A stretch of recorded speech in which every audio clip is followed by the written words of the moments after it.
Hello students, welcome to my channel literature Gyan. हमने start किया हुआ था सूफी काव्य। आज हम इसे कंप्लीट करेंगे। कथानक रूढ़ियों का प्रयोग।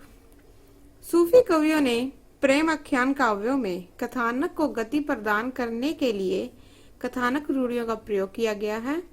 ये कथानक रूढ़ियां भारतीय साहित्य परंपरा के साथ साथ ईरानी साहित्य परंपरा से भी ली गई हैं।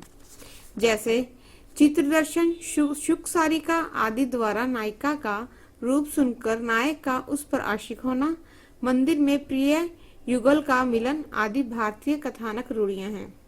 तथा प्रेम व्यापार में परियों और देवों का सहयोग, उड़ने वाली राजकुमारियां आदि ईरानी साहित्य की कथानक रूढ़ियां हैं। कहीं कहीं फारसी साहित्य की प्रचलित रूढ़ियों का भी प्रयोग मिलता है। शैतान का वर्णन। सूफी काव्य में शैतान को माया के समान ही बाधक माना जाता है। शैतान को साधक की साधना पथ में पथ भ्रष्ट कर देता है, परंतु सूफी काव्य का शैतान संत की माया के समान त्याज्य नहीं है। शैतान द्वारा उत्पन्न बाधाओं से ही साधक में दृढ़ता आती है। साधक केवल गुरु की कृपा से ही शैतान से मुक्ति पा सकता है। हिंदू संस्कृति का चित्रण। सूफी काव्य में कवियों ने हिंदू लोक जीवन का चित्रण किया है।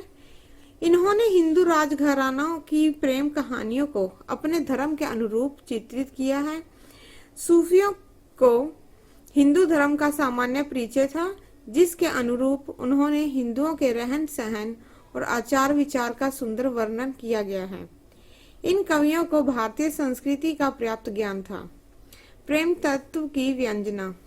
सूफियों के काव्य का मुख्य विषय प्रेम है। प्रेम के वियोग पक्ष को उन्होंने महत्व दिया है।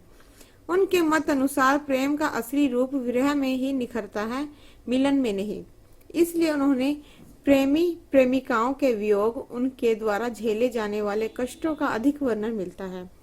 अपने विरह वर्णन में इन कवियों ने षड ऋतु वर्णन और 12 मास को महत्व बहुत दिया है। नारी के अलौकिक रूप का वर्णन।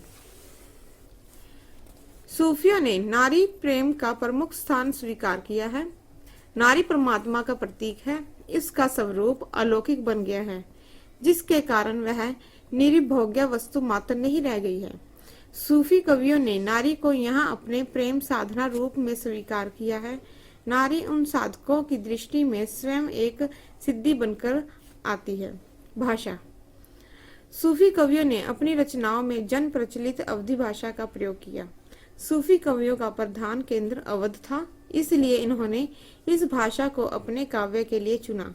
कहीं कहीं अरबी, फारसी तथा ब्रज भाषा के शब्दों का भी प्रयोग मिलता है।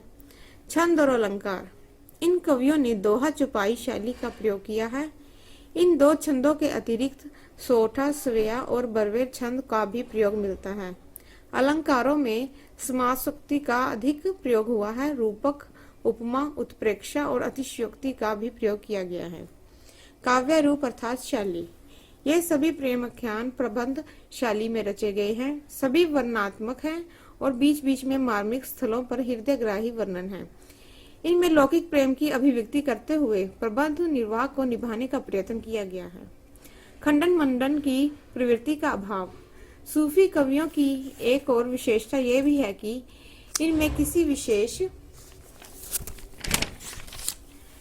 संप्रदाय का खंडन मंडन नहीं है।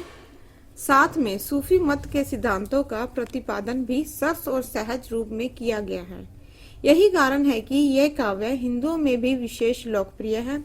आचार्य शुक्ल इस विषय में लिखते हैं कि प्रेम स्वरूप ईश्वर को सामने लाकर सूफी कवियों ने हिंदू और मुसलमान दोनों को मनुष्य के सामान्य रूप में दिखाया और भेदभाव के दृश्यों को हटाकर पीछे कर दिया। निष्कर्ष रूप से हम कह सकते हैं कि भाव पक्ष और कला पक्ष दोनों ही दृष्टियों से सूफी काव्य महत्वपूर्ण काव्य है। सूफी कवियों ने अपनी रचनाओं में प्रेम के सार्वभौम स्वरूप का प्रतिपादन किया। यह उनकी एक महान विशेषता है। इस प्रकार सूफी प्रेम काव्यों में सभी प्रवृत्तियां विद्यमान हैं।